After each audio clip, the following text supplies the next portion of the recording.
ዮ नमो शिवभ्यां नवयौवनाभ्यां परस्परसृष्ट वपुधाराभ्यां नगेन्द्रकन्या वृषकेतुनाभ्यां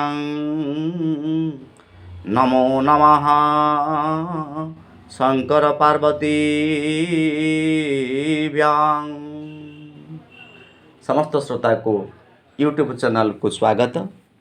आमे आज शुणा शीतल षष्ठी विषय। पवित्र ज्येष्ठ मास शुक्ल पक्ष षष्ठी तिथि पालित शीतल षष्ठीर मुख्य उद्देश्य परमात्मा शिव और जगत माता शक्ति को एक सांगरे उपासना करवा। शास्त्र कहे आदिदेव बा देवदेव महादेव शक्तियुक्त नहले ए संसारर परम पिता होई पारंती नाही। एथिपाई पुराण कहे सतींग पिता दक्ष प्रजापति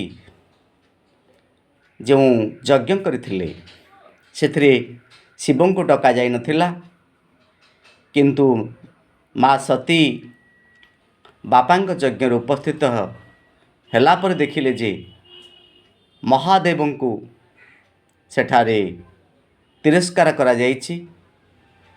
महादेव आसन रखा जाए ना।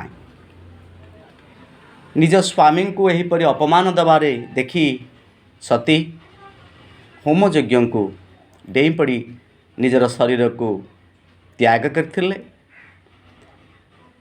सेही समय महादेव सतींक शरीर को मृत शरीर को धरी तांडव नृत्य करथिले। विभिन्न अंश प्राय 52टी अंश भारतर पृथ्वीर विभिन्न स्थान रे भारतर विभिन्न स्थान रे पड़िथिला। आज ताहाकू शक्तिपीठ बोली गणना करा जाउछि। यहाँ पर शिव महादेव चारिआडे बुलिबाकू लागिले। यार सुजोग नहीं ताड़कासुर ब्रह्मा को वर मागिथिला। ताड़कासुर ब्रह्मा को तपस्या कला परे वर मागिथिला जे मु शिवंकर पुओ द्वारा मृत्यु हेबी। कारण से जानिथिला सती तो इहलीला संवरण करछंती, महादेव एकुटिया बुलुचंती, तांकर आ पुओ हब नाही, मु मरिबी ना। यह देखी कैलाश रे शिव हिमवंत कैलाश रे शिव तपस्या करुथुले।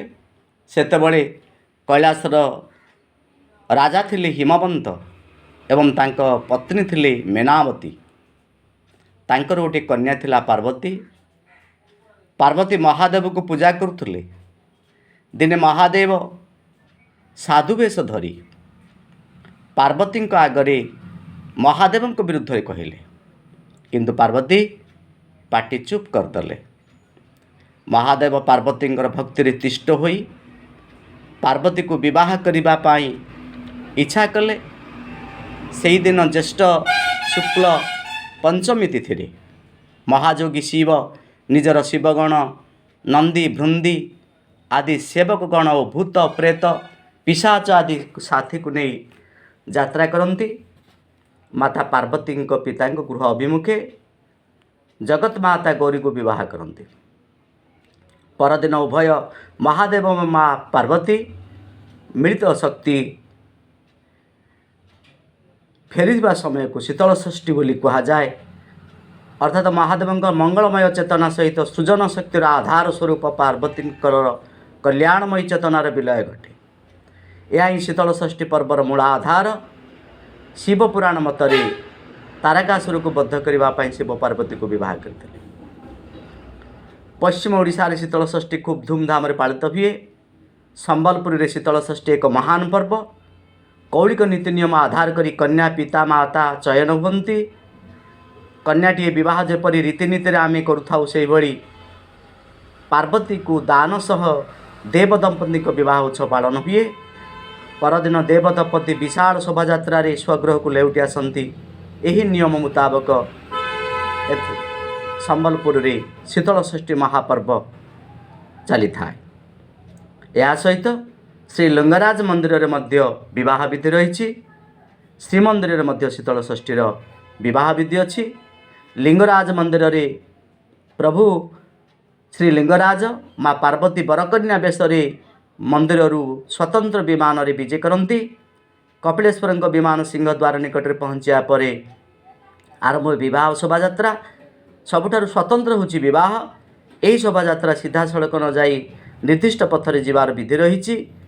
केदार गौरी पीठर थिबा स्वतंत्र मंडप ठाकुरगण पहुँचवा पर कन्या पक्ष पर गौरी सेवायत गण श्रीजीव को पाछोटी नियंती। बरजात्री भाव आसीथिबा सेवायत को आप्यायित करा जाए। वैदिक रीतिनीति शिव पार्वती पाणी ग्रहण संपन्न हुए। यह साक्षी रखि था श्री कपिलेश्वर। देव दंपति माँ गौरी पीठरे गोटे दिन अवस्थान करने परदिन विशाल शोभा नगर परिक्रमा करी गंभीरा को महादेव लिंगराज फेरती। बाटर विभिन्न मंडप दे विजे करती। उभय शोभायात्रार सुरक्षा दायित्व थांती पवनपुत्र हनुमान। विवाह संपन्न पर सांगरे आनिथिबा उपहार को माँ पार्वती नणंद माँ कामाक्षी को भेट देवार विधि विधान रही। आमे आज शुणिले शीतल षष्ठी। भगवान शिव एवं पार्वती माँ पार्वती समस्त मंगल कामना करंतु। समस्ते कहंतु शिव महादेव की जय।